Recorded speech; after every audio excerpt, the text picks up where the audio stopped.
Hello everybody, I'm back here today with Mikey Walbanger. What do you call it? What's she called? Walbanger. Yeah. Anyway, Mikey, yeah, hello Mikey. Mikey and I've been talking for a little bit in the last couple of weeks, haven't we?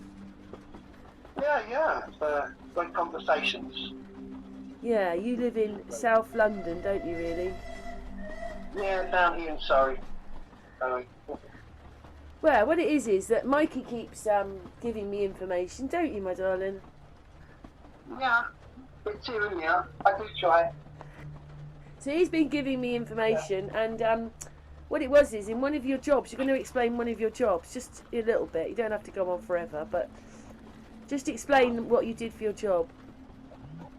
Well, I used to install cables underground in London, and one day I was going down an old Edwardian lift, should we say, hidden away around the corner from St Paul's Cathedral, and it sort of took about 2 minutes to get to the bottom. And when we got there, it was like a tube station without the platforms. A huge station without platforms, right? Yeah, it's what caught my eye was the iron girders that were holding, as you see, the same as what you make a tunnel. And on this girder, it's imprinted 1768. Wow. And that was, I'm thinking like, well, this infrastructure's a bit well established in them days. I'm thinking of just before the steam rocket. But you, like, when you saw that, you weren't thinking what you think now, do you? So it just sort of, you just saw it, but now you can think, God, look what I saw. Yeah, so this doesn't make sense. And it's annoying because I don't hear them saying very much with anything from the past. It's got like dates all over it, because otherwise we'd know how old it was then, wouldn't we? Yeah, this is. Yeah. So how does that make you feel now to think that date, like 1770? Well, I'm thinking the history that I've learned from London trains and tubes and the steam engine and the rocket seems to be a little bit, false. Meaning the infrastructure was well down established well before any how could we say, a new infrastructure took over to what we know today. It doesn't make sense. And how deep were these? How deep were they? Oh, I'd say about 100. Oh, crikey! It took about a minute to get down there. And it was in a big cage lift. And yeah, again, it's really old Georgian style. Yeah, why would they have all that down there? It's secretly hidden away, But how could they have all that hidden down there? How could they have it? Yeah. And beyond me.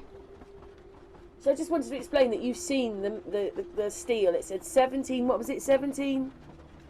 Yeah, 1768. I think. Yeah. Wow. And then the video that obviously I've used just for a picture. It's got a window with it all bricked up, and it says leaving shop fronts and their windows frozen in time. Explain a little bit about this. You sent me this little video today, didn't you? Yeah, that's just another little video. A Victorian town buried away. They have some in Manchester and Liverpool. Where these little towns are hidden away underground, just blocked up. So sad. But the thing is, they're quite a long way underground, aren't they?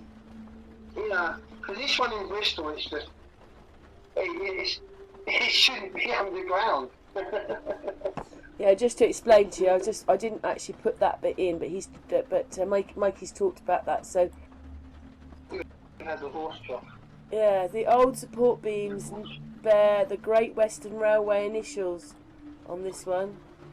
Yeah, it's only about a minute long, isn't it? It's quite short, this one. It's a shame. It's a shame because you actually want to know more and more. So there it is, Radio Bristol, and that's what the writing says. So it's all to do with trains. Yeah. So do you think that all the tunnels are to do with trains? Well, this is the thing, isn't it? You know, they obviously went to somewhere. You know, people used them. They had nothing better else to do but to do loads of tunnels. Yeah, it's you know, it's like we were saying, you know, they built the Channel Tunnel to sort of impress us. But yeah, for me, it's like, no, they've done that, you know, over 150 years ago already. It's just that you're not telling us. They did it one in the Victorian times. They said that they stopped building it, but we reckon they probably did go across to the Isle of Wight. Yeah, easy. For sure. If they didn't do the under the sea to France, then they got to the Isle of Wight. But you think that we were talking before we came on here that they probably had got to these tunnels went to France. To France. Yeah, easy.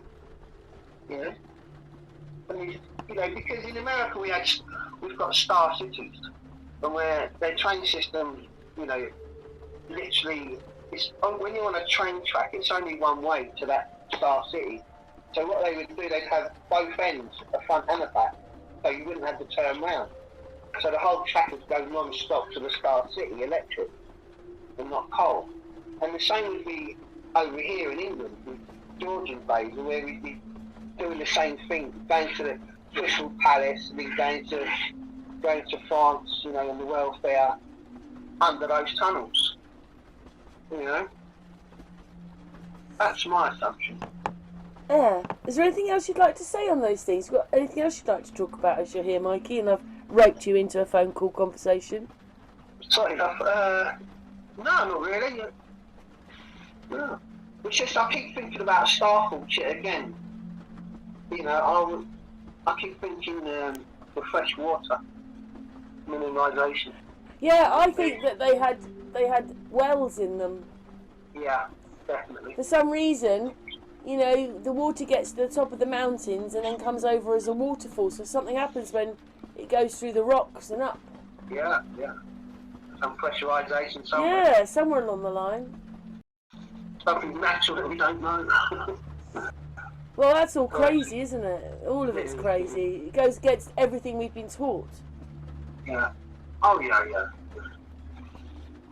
Against our well-being. Well, I appreciate you just giving your...